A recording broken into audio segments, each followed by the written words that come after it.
Για να δούμε αυτό το θέμα με την βιοποικιλότητα, εδώ με την κυρία Σίλια Χατζηχριστοδούλου, είναι η Γενική Διευθύντρια της Grand Expert Consulting. Καλό μεσημέρι, καλώς ορίσατε. Ευχαριστούμε για την πρόσκληση. Μαζί μας και η κυρία Γιώτα Κουτσόφτα, είναι περιβαλλοντολόγος Τέρα Σύπρια. Καλό μεσημέρι και σε εσάς, καλώς ορίσατε. Ευχαριστούμε. Καταρχήν, τι είναι η βιοποικιλότητα? Ξέρει ο Κύπριος τι είναι η βιοποικιλότητα?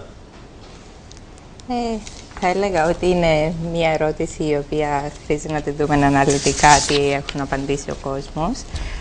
Γενικά έχουμε ένα μεγάλο ποσοστό που έχουν απαντήσει σωστά το τι είναι η βιοποικιλότητα, αλλά Μάλιστα. και ένα μεγάλο ποσοστό, γύρω στο 17% δεν γνωρίζει.